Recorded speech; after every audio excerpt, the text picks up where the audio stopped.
Vamos lá. Então, tá bom. Mas agora, então, vamos iniciando falando dessa palestra, Jesus, Modelo e Guia. Quando nós preparávamos esse tema, e foi uma forma singela de prestar homenagem ao nosso Mestre Jesus, quando a gente começa a estudar, começa a ler, puxa, é tanta coisa para falar, tantas coisas que o Mestre falou, mostrou, mas principalmente exemplificou, porque falar é fácil, mas fazer é que é o difícil. E todos os ensinamentos do Mestre, ele exemplificou, mostrando que sim, é possível fazer. Então nós elaboramos um trabalho para falar um pouco, para a gente entender a magnitude, a grandeza que é esse Espírito, nosso Mestre Jesus. Nós vamos iniciando lembrando de algumas mensagens, algumas frases que o Jesus falou. Por exemplo, Jesus nos disse: eu sou o caminho, a verdade e a vida. Ninguém vai ao Pai se não passar por mim. A gente pensa, puxa, ninguém vai até Deus, ninguém evolui se não passar por Jesus. Aí a gente já pode começar a ter uma noção do que é esse Espírito superior, nosso Mestre Jesus. Nós vamos lembrando que a Terra, segundo a geologia, tem em torno de 4,5 bilhões de anos. Jesus é o nosso governador espiritual da Terra e também do sistema solar. Quando a Deus aprouve criar o planeta Terra,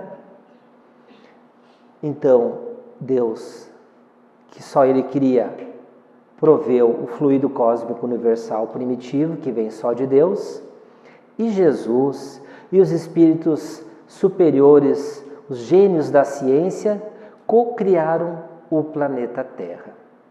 Depois daquela explosão, houve o resfriamento, depois o aparecimento da água, dos vegetais, dos primeiros animais em forma de vírus, de bactérias, depois animais com uma célula, e aí foram criando os peixes, os répteis, aves, mamíferos. Tudo isso presidido por Jesus. Essa época não é num estalar de dedos. Passaram-se muitos bilhões de anos para que o planeta pudesse ter condições de receber espíritos. Se nós pensarmos que se há 4,5 bilhões de anos Jesus auxiliou na criação do planeta Terra, evidentemente que naquela época ele já era um espírito perfeito. Então, se nós pensarmos assim, puxa, quantos bilhões de anos Jesus já existia. Tanto é que ele diz que antes de Abraão, eu já sou. Porque os hebreus tinham muito aquela coisa de Abraão, né, o primeiro patriarca dos hebreus, e Jesus diz que quando Abraão apareceu, ele já existia, mostrando então, já exemplificando o tempo que ele estava entre nós.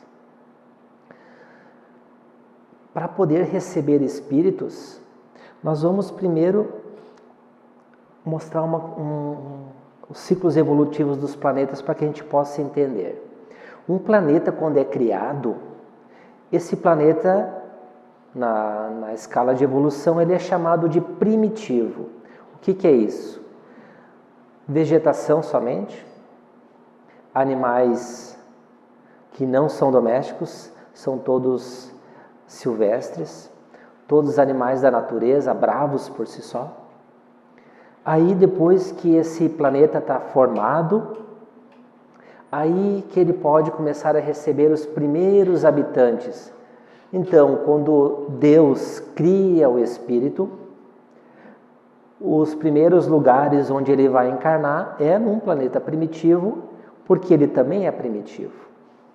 Todos nós fomos criados simples e ignorantes, não sabendo nada, tudo por aprender. Se a gente pensar assim e mentalizar, lembrar dos homens da caverna, esses são os espíritos primitivos das primeiras encarnações, onde não conheciam fogo, onde a morte para eles era uma coisa insignificante. Uma pessoa morria, ninguém dava atenção, ela ficava deitada no chão e apodrecia, os animais vinham e devoravam. Aprendeu a domesticar o fogo, aprendeu que vivendo em grupos, eles tinham mais condições de se defender, de procurar alimentos, e aí foram criando suas tribos. Muito tempo se passou até que eles começaram a ver a importância da família, porque antes não tinha essa constituição. Então nós passamos por muitos aprendizados para ir nos tornando o que nós somos hoje. Então o planeta Terra era um planeta primitivo e por isso recebia espíritos primitivos. Mas como nós evoluímos, o planeta também evolui. E o planeta Terra passou de um planeta primitivo para um mundo de provas e expiações, ou expiações e provas, que inclusive é, no momento, o estágio atual do nosso planeta. Estamos ali na segunda escala somente da escala evolutiva dos planetas. É bem verdade que já estamos também vivendo um momento de transição, indo para um mundo de regeneração. Temos algumas características que ainda nos tornam espíritos em condições de reencarnar somente em planetas de provas e expiações. Principalmente a questão da violência, a questão do nosso orgulho e do nosso egoísmo, que nós já sabemos são as chagas da humanidade. Então, vivemos num momento atual dificílimo. Se a gente pensar como era, por exemplo, Taquara, há 50 anos atrás. Talvez pudesse se caminhar na rua à noite, sem muito medo, sem muitos perigos. E a gente vai pensar, tá, mas e hoje como é que é? Eu não sei, mas acredito que não seja tão indicado a gente sair sozinho na rua, por ser um pouco perigoso, como é em todas as cidades. Se a gente pensar, puxa, mas a gente sempre fala que nós só evoluímos, nós enquanto espíritos, enquanto planeta evoluímos, nesse sentido então nós estamos regredindo, porque se antes nós podíamos sair com mais tranquilidade, agora não pode. Nós temos que entender que os espíritos que habitam hoje não são os mesmos que habitavam há 50 anos atrás. O que diferencia são os espíritos que habitam naquele instante. Por exemplo, a violência demasiada que estamos vivendo hoje é talvez ainda, para esses espíritos maldosos, a última oportunidade de encarnar no planeta Terra. Estão aqui para aprender com as pessoas de bem, as pessoas que querem se regenerar, que querem se melhorar, e tem ali um exemplo de como se conduzir na vida. E para as pessoas de bem, nós temos aí uma grande oportunidade da paciência, da tolerância e do amor ao próximo. Nada é sem sentido, nada é por acaso.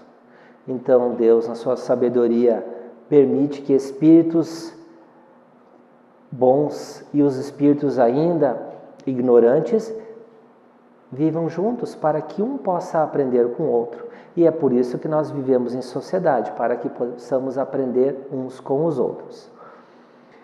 O mundo de provas e expiações, mais ou menos, é de 70% de pessoas más e de 30% de pessoas boas.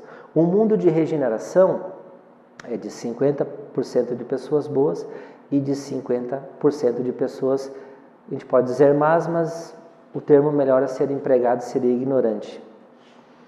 Então vejamos que o mundo de regeneração ainda não vai ser aquele céu tão esperado, mas já é bem melhor, porque os espíritos que aqui vão reencarnar são os espíritos que realmente querem mudar, que estão cansados das coisas ruins que acontecem, enfim, que querem se melhorar. Depois disso nós teremos o mundo felizes e os mundos puros. Mas por que nós fizemos essa introdução? Nós estamos falando que o planeta, depois que foi criado, foi habitado por espíritos que vieram nas suas primeiras encarnações. Mas, se a gente não sabe fazer as coisas, a gente vai tentando até conseguir. Mas se a gente tem um professor, alguém que nos mostre como fazer, vai mais rápido, é mais fácil. E é assim sempre em todos os planetas. Há cerca de 200 mil anos atrás, existia e existe um planeta chamado Capella, que nesse tempo eles também estavam nesse momento de transição, de provas e expiações para o mundo de regeneração. Esse planeta de Capella, ele está distante a 42 anos-luz do planeta Terra. Ele é 7 vezes e meia maior do que o planeta Terra. Ele, então, naquela época, deveria passar, então, no mundo de expiações e provas para o mundo de regeneração. Nós vamos ver no livro A Caminho da Luz, ditado por Emmanuel e psicografado por Chico Xavier. Fica aí uma dica de leitura, ele é fantástico. Nós vamos encontrar nesse livro a seguinte explicação. Alguns milhões de espíritos rebeldes lá existiam, no caminho da evolução geral, dificultando a consolidação das penosas conquistas daqueles povos cheios de piedade e virtudes. Mas uma ação de saneamento geral os alijaria daquela humanidade, que fizera jus à concórdia perpétua para a edificação dos seus elevados trabalhos. Então, no planeta de Capella, em torno de 200 mil anos atrás, milhões de espíritos rebeldes lá existiam. Se a gente pensar hoje no planeta Terra, nós também temos milhões de espíritos rebeldes que não aceitam. Sabe aquele espírito, aquela pessoa que não quer saber? Que não aceita? Por mais que tu queira falar, por mais que tu ajeite a pessoa, ela não quer. Esse é um espírito rebelde. O rebelde, ele não quer saber. Então lá existiam milhões de espíritos rebeldes como existem hoje no planeta Terra. E eles lá na época dificultavam a consolidação da evolução geral daquele planeta. Eles sempre prejudicavam, como às vezes a gente vê espíritos que sempre prejudicam as pessoas que querem realmente evoluir, querem se melhorar. Então eles prejudicavam as pessoas de lá, como nós também temos. Continua ainda no livro dizendo: esses espíritos, eles foram deportados do planeta de Capella e trazidos ao planeta Terra. Assim também como milhões de espíritos que estão aqui pela última vez, na sua última oportunidade, e milhões deles não vão conseguir aproveitar. E eles também vão ser deportados para um outro planeta, não como castigo. Aí nós precisamos entender a bondade e o amor de Deus. Deus não nos castiga, eles vão ter a oportunidade de serem professores desses espíritos. Por mais ignorante, por mais duro, por mais mal que seja o espírito, comparado a um espírito primitivo, ele é muito bonzinho. Ele é muito bom. Porque ele já sabe algumas regras, ele faz as coisas erradas, mas ele sabe, no fundo ele sabe qual é que é o certo. E esses ensinamentos ele vai trazer para um povo que não sabe realmente o que é certo. Se nós pegarmos na nossa história antiga, como é que funcionava, e é assim, né? Porque a gente não tinha aprendido diferente. Existiam as tribos que comiam as coisas que tinha na região, caçavam todos os animais, enfim. Depois iam para um outro lugar, serviam-se também das coisas da vegetação, dos animais, e assim eles eram nômades e iam trocando de lugar. Se tivesse um outro povo naquele lugar, bom, era fácil, matava-se todo mundo e ficava-se com o lugar. E isso sempre aconteceu na história. Então, nessa reunião celeste, Jesus os recebeu à luz do seu reino de amor e de justiça, aquela turba de seres sofredores e infelizes. Vamos imaginar esses espíritos habitando um planeta onde eles tinham energia elétrica, tinham um chuveiro quente para tomar banho, que tinham todas as facilidades de um mundo moderno como nós também temos. Bem provável que tinha o WhatsApp, o Face, né? Não sabe com que nome, mas bem provável que tinha. E sabendo que foram deportados, iriam para um lugar primitivo. Só tem mato, violência e mais nada. Sofredores e infelizes, porque ninguém fica feliz com essa notícia. Garanto que todos prometem, não, mais uma chance, só mais uma chance e eu vou mudar. Só que essa chance já tinha sido dada. Agora é uma outra etapa, eles precisavam vir para um planeta primitivo que era a Terra. Sabedores que iam ficar muito tempo sem ver os seus queridos. Por mais que a pessoa seja difícil, alguém ela sempre ama, ou a mãe, ou um filho, enfim. Mas sabendo que não ia mais ter a presença dessas pessoas, imaginamos a infelicidade que é para eles. E Jesus os recebeu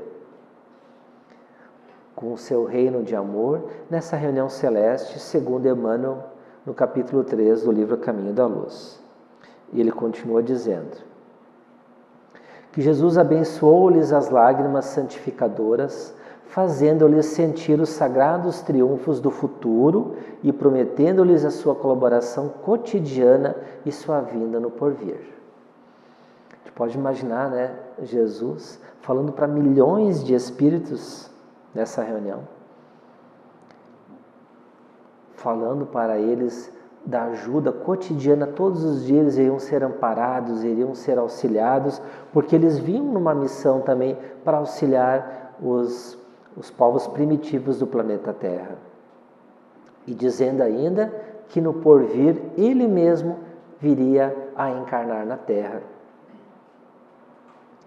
Tendo ouvido a palavra do Divino Mestre, antes de se estabelecerem no mundo, as raças adâmicas, nos seus grupos insulados, guardaram as reminiscências das promessas. Quem eram esses grupos? A gente vai lembrar dos egípcios, dos hindus, que vieram com a finalidade de fazer que o planeta Terra evoluísse mais rápido. Então a gente vai lembrar dos egípcios, que trouxeram a arquitetura, a escrita, as construções fantásticas que eles fizeram, o conhecimento de uma vida após a morte, um pouco deturpada, não muito certa, porque os faraós, as pessoas de mais poder eram mumificadas, porque eles sabiam, de certa forma, que depois daquela vida ali, eles teriam outra, e pensavam, não, mas eu preciso ter o meu corpo então inteiro, para que eu possa aproveitar depois. Por isso que eles se enterravam com seus tesouros, com seus escravos, com as coisas que eles gostavam, porque eles iam utilizar de novo. E nós vemos que essa teoria acompanhou vários povos, porque muitos povos enterravam as pessoas com as ferramentas que elas usavam durante a vida. O guerreiro era enterrado junto com a sua espada, com o seu escudo, com a seu arco e flecha, o carpinteiro, o ferreiro, com as suas ferramentas, porque sabiam que ele ia utilizar numa outra vida, ou tinham essa noção.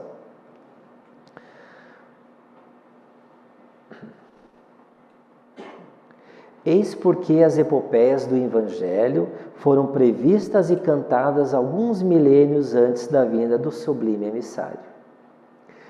Cada povo que veio de Capela tinha uma característica. O povo egípcio nós já falamos, o povo hindu trouxe muito a questão da reencarnação, porque eles não acreditam em reencarnação, eles têm a certeza da reencarnação. Só que sempre é assim, parece que as pessoas, né, o seu ensinamento é bom, mas as pessoas deturpam um pouco. Na nossa doutrina hindu, que nós respeitamos, tem a questão das castas. Então, se a pessoa nasceu numa casta superior, denominada de Brahma, ela sempre vai ser dessa casta superior. Se essa pessoa nasceu numa casta muito inferior, chamada Dalit, ela sempre vai ser daquela casta. Os serviços os piores possíveis vão ser dela, nunca pode se relacionar com uma casta superior. E por que isso? Porque eles entendem que Deus assim o quer, senão não tinha feito nascer naquela casta. Então vejamos que é um pouquinho deturpado o conceito da justiça divina, a reencarnação está muito bem plantada neles, mas a questão da casta deturpa todas as condições, porque não permite que ninguém evolua dentro da sua casta ou fora dela. Então, nós vamos lembrar também que o povo hebreu, a ele foi dado a missão de implantar a ideia do Deus único. Se a gente vai lembrar, todos os outros povos eram politeístas, acreditavam em vários deuses, Deus do sol, Deus da chuva, o vento, o trovão. Alguém que era bonito era um deus, uma mulher que era bonita era uma deusa. Qualquer coisa que não desse muito para explicar era um deus. E os hebreus vieram com essa missão, essa ideia de um Deus único. E é um marco muito importante na evolução dos espíritos. Acreditar em um Deus único é fantástico. Para nós hoje isso é comum, mas aí há 4.000 anos atrás essa ideia era bem conturbada. Hoje muitas pessoas acreditam ainda em deuses, né? Então, aqui nos conta no livro A Caminho da Luz que as epopeias do Evangelho foram previstas e cantadas. O Antigo Testamento foi criado pelos hebreus para confrontar com as outras religiões politeístas. Então, nós vamos lembrar que no Antigo Testamento acontece o quê? A criação do mundo, explica como o mundo foi criado, e ali já diz, criado por Deus, um Deus só. Então, ele foi explicando de uma forma que hoje, se a gente pegar assim ao pé da letra, não é muito correto. A gente sabe que o mundo não foi criado em 7 dias, a gente sabe porque Jesus disse que no sábado Deus descansou, mas o sábado foi feito para o homem e não o homem para o sábado. Então, a gente vai vendo que os ensinamentos que está escritos são importantes, mas a gente não pode pegar muito ao pé da letra. Vamos lembrar que ele explica como é que aconteceu a criação do homem, né? Deus criou o homem, sua imagem e semelhança, e depois nós vamos ver que já tem um pouco da cultura machista do homem, porque a mulher foi criada de uma costela do homem, né? Ela começou a ser um pouquinho inferior. E depois eles foram expulsos do paraíso, por quê? Por causa da Eva, por causa da mulher de novo. Podiam comer de tudo, e a Eva diz, não come dessa maçã, e coitado do Adão, né? E a gente vê assim, sempre que tem uma história assim, que o homem então foi induzido ao erro pela mulher. Então a gente vê que tem uma cultura machista ali nas escrituras. Mas a gente tem que entender que isso tudo também é um sentido figurado. Vamos lembrar então que Adão e Eva tiveram 2 filhos, e daí Caim mata Abel e vai embora para uma outra tribo e lá constitui família. A gente pensa, mas que outra tribo, que outra família, né? Então tem alguns pontos que estão desassociados, mas não perde em nenhum momento o seu valor, porque ele foi escrito realmente para confrontar e para nos mostrar a questão do Deus único. Também no Evangelho estava previsto que Jesus viria. O Salvador viria encarnar a terra. Então os hebreus sempre tinham com eles esse ensinamento, que o Salvador virá. Eles pensavam que esse Salvador viria como? Senhor dos exércitos, filho de um rei, coberto de ouro. E assim eles esperavam a vinda de Jesus.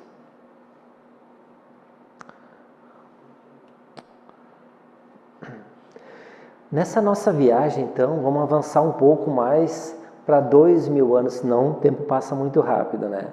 Então, há um pouco mais de 2000 anos atrás, estava na hora de cumprir uma promessa. A humanidade precisava de um roteiro de luz. Então, Jesus veio.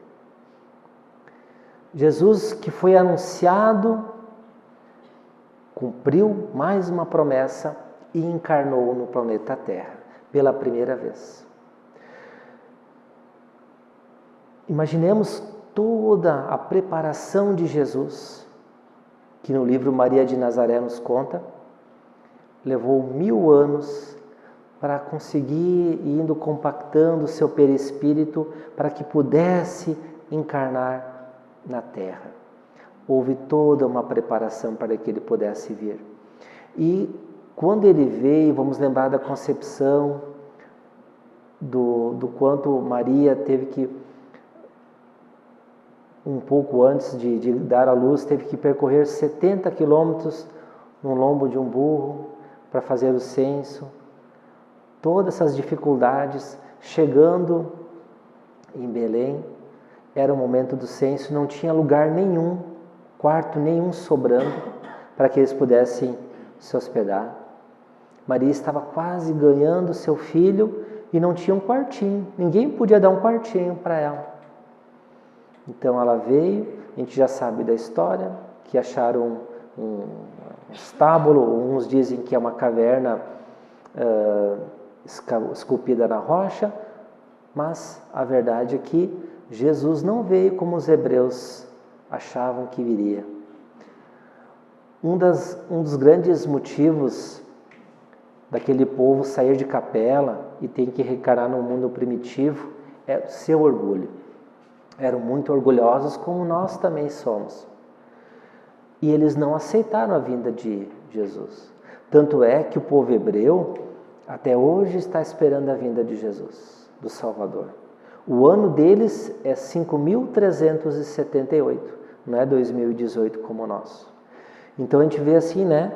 Quanto tempo se passou e ainda não foi aceito. E Jesus não veio como as pessoas, os hebreus esperavam, e veio da forma mais humilde possível.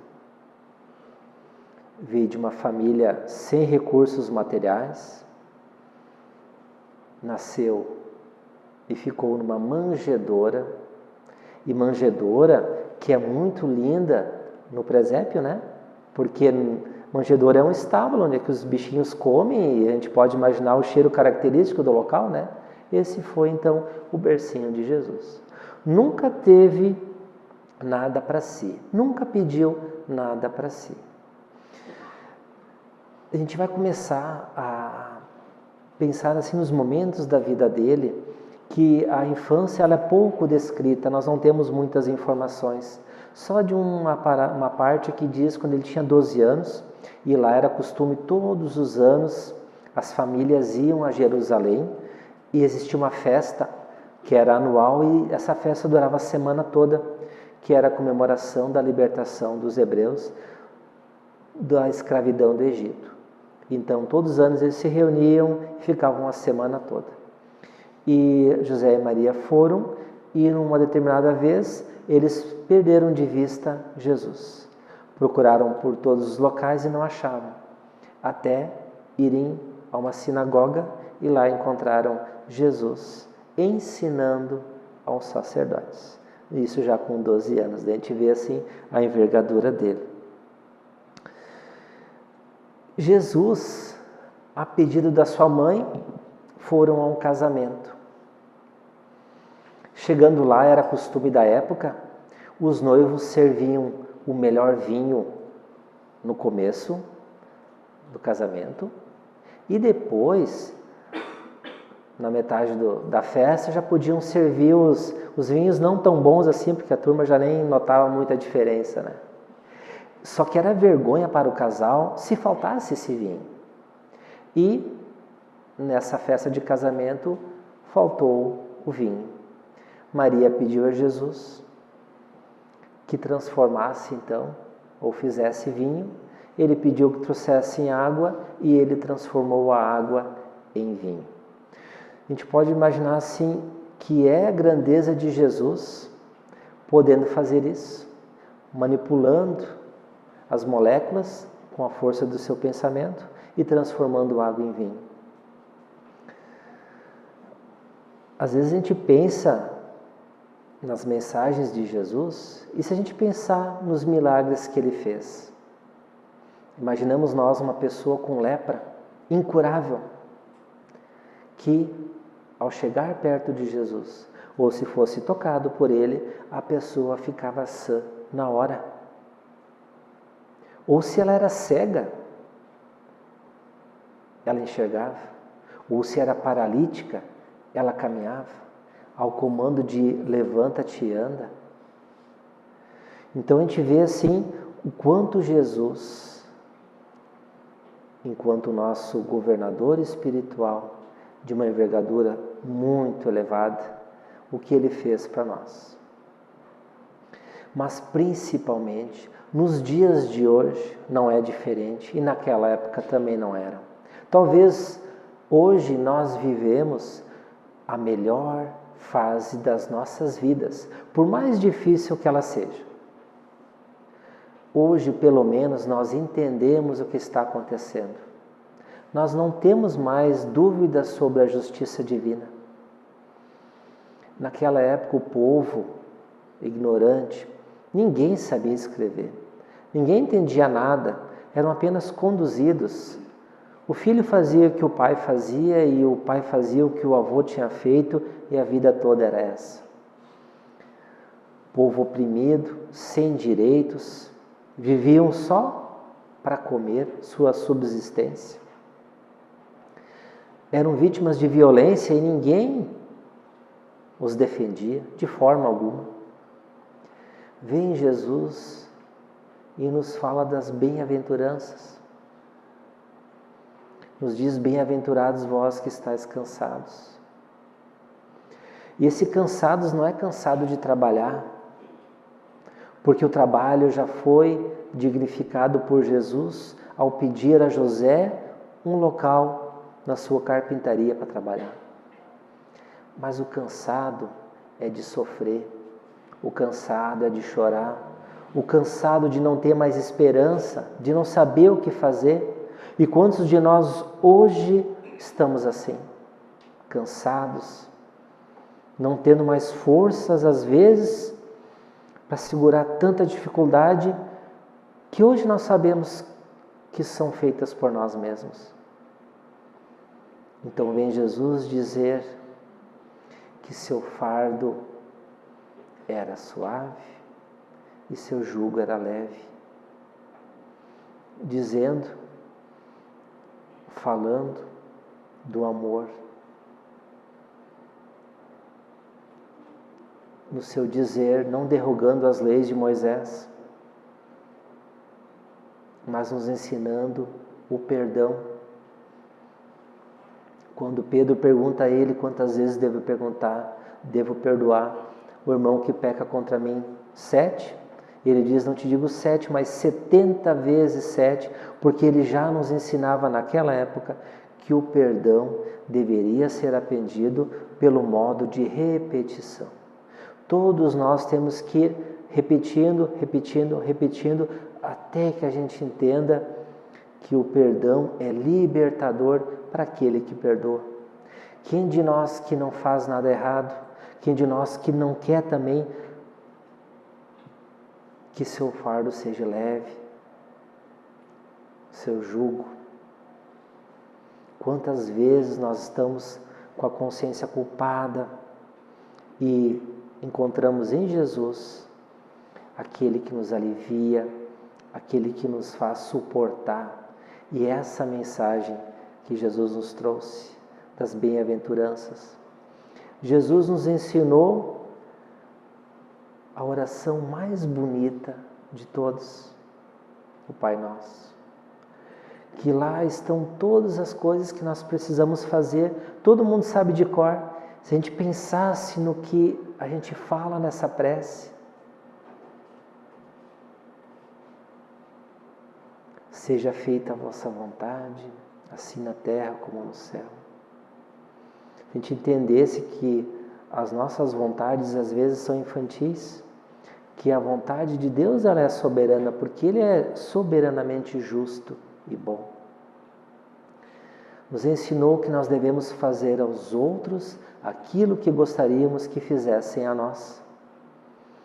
Sempre a pessoa é aos outros e não a nós. Então, fazer aos outros o que seria bom para nós. Então, vários e vários ensinamentos Jesus nos trouxe. E Ele diz, eu sou a luz do mundo. Quem me segue não andará nas trevas, pelo contrário, terá a luz da vida. Ele se intitulava Luz do Mundo. E Ele realmente é a nossa luz.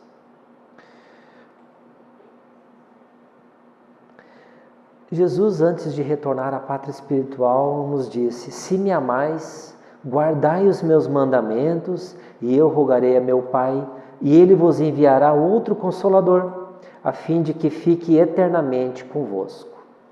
O Espírito da verdade, que o mundo não pode receber, porque não o vê e absolutamente o não conhece. Aí Jesus disse que ia mandar um outro Consolador prometido. E aí onde várias religiões ainda acham que Jesus está voltando, que Ele vai voltar em função da mensagem que Ele deixou. Mas nós, espíritas, sabemos que Ele não precisa e não vai mais encarnar na Terra, porque o exemplo que Ele quis passar, Ele já passou. Então, há 161 anos, eis que uma nova promessa se cumpre. E no Evangelho segundo o Espiritismo, no capítulo 6, nós vamos encontrar. Venho como antigamente entre os filhos transviados de Israel, trazer a verdade e dissipar as trevas. Escutai-me. Então, 1800 anos depois da sua vinda, Jesus envia o Consolador prometido, que nós sabemos que é a doutrina espírita. Porque agora nós temos a maturidade para começar a compreender os seus ensinamentos. O Espiritismo não traz nenhuma moral nova, apenas a de Jesus. Mas agora, com os ensinamentos mais claros, que torna para nós muito mais fácil a compreensão. O Evangelho segundo o Espiritismo nos traz sempre uma mensagem de ordem moral de Jesus e a sua explicação e a sua aplicação, se a gente conseguir entender também. Só que agora Ele nos diz que agora a gente pode escutar e vai entender. Porque naquela época era muito difícil de falar. A gente vai lembrar da questão de Nicodemos, quando veio procurar Jesus e não entendia a parte da reencarnação. Vinde a mim, todos vós que sofreis. Sou o grande médico das almas e venho trazer o remédio que deve curá-las. De novo, Ele procura pelos espíritos que sofrem. Aqueles espíritos que não têm boa sorte na terra, aquele que não tem as boas coisas da terra, porque a pessoa que tem essas coisas, se torna muito difícil procurar as coisas espirituais. Não que não exista, mas sempre é mais fácil nós nos abrirmos mais quando estamos precisando, quando estamos em sofrimento.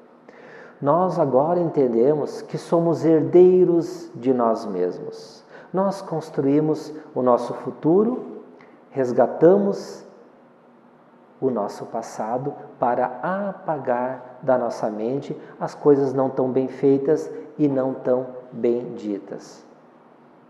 Então Jesus vem nos dizer, vem nos falar sobre a reencarnação. nos torna mais fácil a compreensão e a nossa evolução com certeza vai ser muito mais rápida. Nós estamos no nosso horário. A gente não consegue nunca esgotar nada quando a gente fala de Jesus. Mas o que eu trouxe é só para a gente entender um pouco que antes da construção do planeta Terra, Jesus já estava lá velando para nós. Ainda não estávamos no princípio espiritual e ele já era um espírito superior. Que possamos nos pautar nos seus exemplos, na sua mensagem de amor, na sua mensagem que é de felicidade, de realização a todos nós. Que possamos ser felizes, fazendo bem a todos, porque nós temos que entender que a doutrina espírita nos ensina que nós só seremos felizes quando soubermos fazer felizes os outros. Tem um versinho que eu não sei o autor que diz assim: se buscas o Espiritismo, norteia-te em sua luz. O Espiritismo é uma escola e o Mestre amado é Jesus. Muito obrigado pela oportunidade. Que assim seja.